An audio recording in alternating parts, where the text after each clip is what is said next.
படமா இது? பார்க்க முடியல. பைசன் படம் எப்படி இருக்கு? இதோ சுட சுட விமர்சனம். ஜாதி பிரச்சனைகள், அவமானங்கள், வன்முறை, துரோகங்களை கடந்து தடைகளை மீறி பைசன் படத்தின் கதாநாயகன் எப்படி ஜெயித்தார்? தமிழக அணி சார்பில் இந்திய அணியில் இணைந்து ஆசிய விளையாட்டு போட்டியில் எப்படி வெற்றி பெற்றார் என்பதுதான் படத்தின் கதைக்களம். வழக்கமான தனது நசுக்கிட்டாங்க, பிதுக்கிட்டாங்க என உரிமை போராட்டம் பேசும் பாணியில்தான் இந்த படத்தையும் இயக்கியிருக்கிறார் மாரி செல்வராஜ். படத்தின் சில காட்சிகளில் அது வெளிப்பட்டு ஐயோ என்னையா இது என சோதிக்கிறது.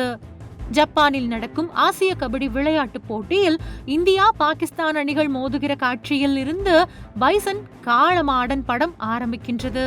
அங்கே விளையாடும் இந்திய அணி வீரர் துருவ் விக்ரம் அந்த இடத்திற்கு எப்படி வந்தார், என்னென்ன பிரச்சனைகளை அவர் சந்திக்கிறார் என்பதுதான் கதையாக மாறுகின்றது. அவரது பள்ளி வாழ்க்கையிலிருந்து படத்தின் கதை விரிகின்றது. பள்ளியில் பிரேயர் நடக்கும் போது பசியில் சக மாணவர்களின் டிஃபன் பாக்ஸை திறந்து திருட்டுத்தனமாக சாப்பிட்டுவிட்டு அதற்கு பனிஷ்மெண்டாக ஸ்கூல் கிரவுண்டில் வெறியோடு ஓடுகிறார் துருவ் விக்ரம். படம் முழுக்க பல இடங்களில் துருவ் விக்ரம் இப்படி ஓடிக்கொண்டே இருக்கிறார். இது இந்த படத்தில் மாரி செல்வராஜின் குறியீடாக உள்ளது. அதாவது வறுமையின் காரணமாக, பசியின் காரணமாக நசுக்கப்பட்ட மக்கள் எப்போதும் ஓடிக்கொண்டே இருக்கிறார்கள் என்று சொல்கிறாரா என்று தெரியவில்லை. கபடி வீரர் கேரக்டரில் அதற்கான உடல்வாகு, கபடி ஆட்டம், நெல்லை மொழி, உணர்ச்சிகரமான பேச்சு, கோபம், கொந்தளிப்பு என துருவ் விக்ரம் அழுத்தமான நேர்த்தியான தன் நடிப்பை தந்திருக்கிறார். இந்த படத்தில் ஹீரோவாக அவர் ஜெயித்திருக்கிறார். அடுத்தபடியாக அவரது அப்பா கேரக்டரில் வரும் பசுபதி நல்ல நடிப்பை பாசக்கார அப்பாவாக வெளிப்படுத்தி அசத்தி இருக்கிறார்.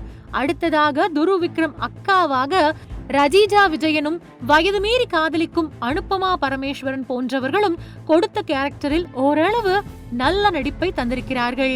இந்த படத்தின் மிகப்பெரிய மைனஸ் படத்தின் நீளம்தான். 2 மணி நேரம் 48 நிமிடம் படம் ஓடுவதால் பலருக்கும் கொட்டாவிதான் வருகின்றது. இதில் அரை மணி நேர காட்சிகளை வெட்டி இருந்தால் படம் கொஞ்சம் விறுவிறுப்பாக இருந்திருக்கும். அதிலும் முதல் பாதியில் படம் ரொம்பவே சுமார்தான்.